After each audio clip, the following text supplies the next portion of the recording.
What concerns do you have regarding development south of US Highway 50? The only concerns are that we bring in enough revenue for those to the city so that it'll support itself, so it doesn't take away from residents that are already here. Just making sure that, you know, they're obviously going to need their own services and they're going to have their own needs for a number of things. And my main concern is just making sure that they can stand on their own feet. The choice to do something built south of 50, it's already been done. Not much you can do to stop it. The only thing that can be done is make sure there's a lot of planning involved, taking careful steps to make sure that minimize any mistakes and make sure it doesn't affect or change the lives or the current residents that are here in Folsom right now. So those of you that have talked to me know that I think my overriding regard for the South of 50 project is that planning that has gone into it thus far is outstanding. It really, if you take the time to sort of sort through the 15 volumes on the shelf of the library, the special area plan and all of the careful environmental research that went into the programming of that the planning document was careful. It took place over a very long period of time with lots of public input. So from a planning standpoint, I really don't have any problem with it. It represents a collective process that led to a lot of environmental protection, will retain a lot of open space, and just generally represents, again, in my professional opinion as an architect, an excellent example of new town planning. That being said, the thing that we need to take great care with as development wants to go into that area is that we don't do it in a piecemeal fashion, that the pace of it is appropriate for the economic situation we find ourselves in. Obviously right now is not the right time to go start building things south of 50. However, having the planning in place is absolutely the right step to do.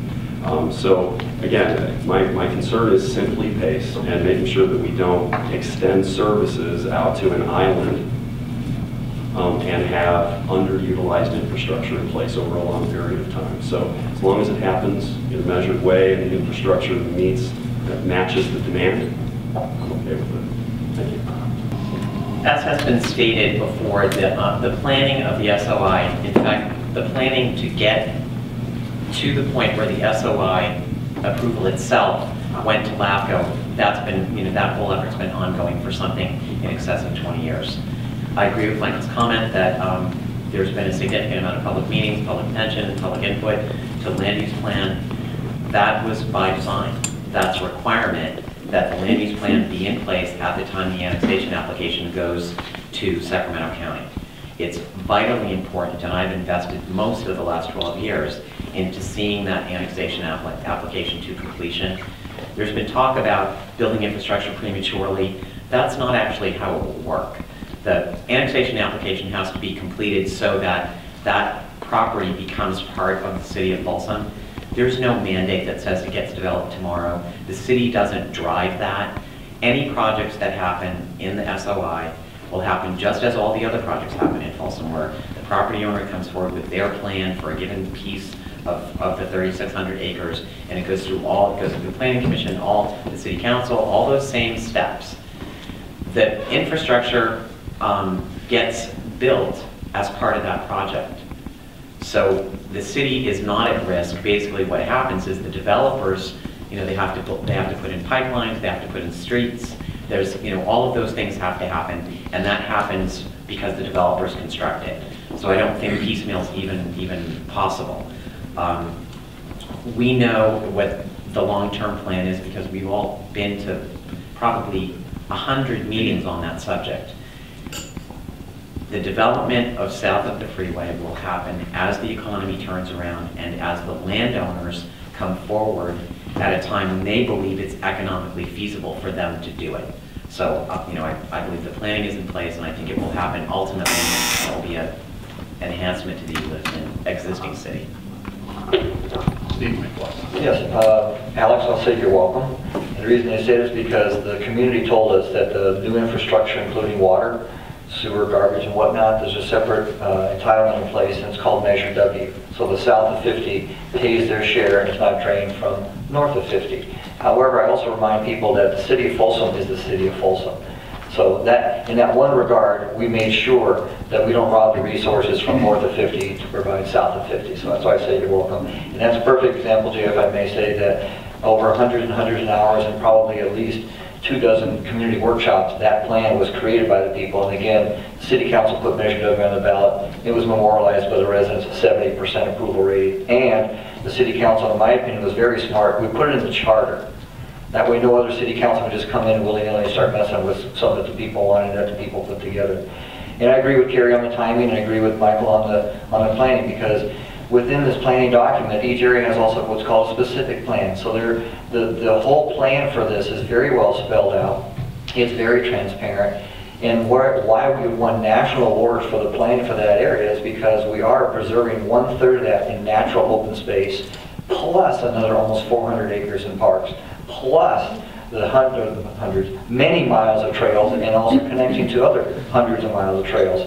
That in itself is remarkable. SACOG, Sacramento Area Council of Governments, which I belong to, has a blueprint process, and that process essentially is how to take what we have and accommodate the next 2 to 3 million people coming in the next 35 to 50 years.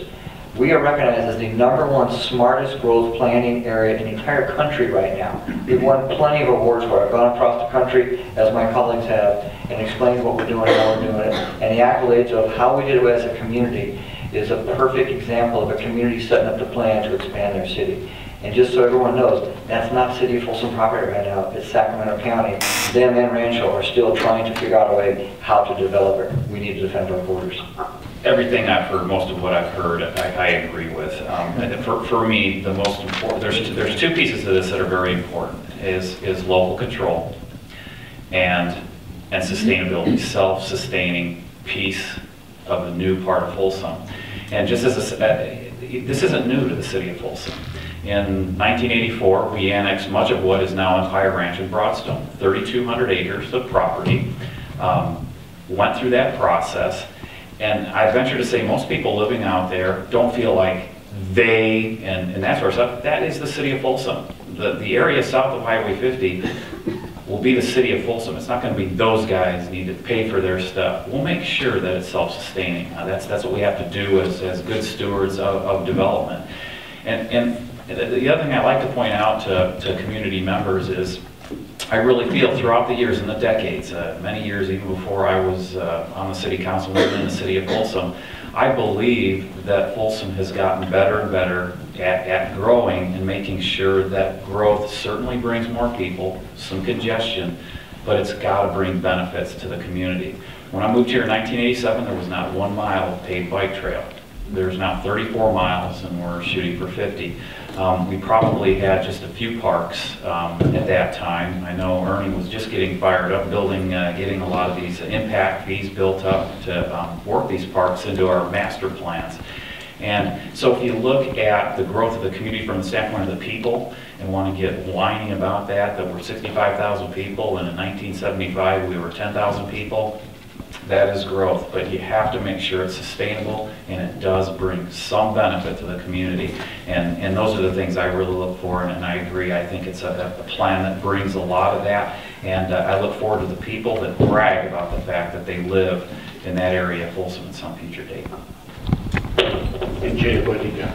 Thank you. I agree with what the rest of the candidates have said tonight with regarding the development south of 50. But what I do want to bring out to you more as questions or comments is that from the conversations that I've been having with a few groups and some people, they are concerned with the timing of the development south of 50. They're concerned that Measure W did not possibly, consider everything that they wanted. Apparently, from what I'm learning, there was a Measure T that was not on the ballot, which had more voter control. And right now people feel that this is going to come at the expense of open retail space and open residential space in Folsom. So what I would like to do is make sure that the City Council is responsive to these concerns, that we assuage people's fears that, you know, this is not going to be, as Steve had pointed out, a north versus a south, and as Andy had pointed out, that we're all going to be involved in this in every step of the way,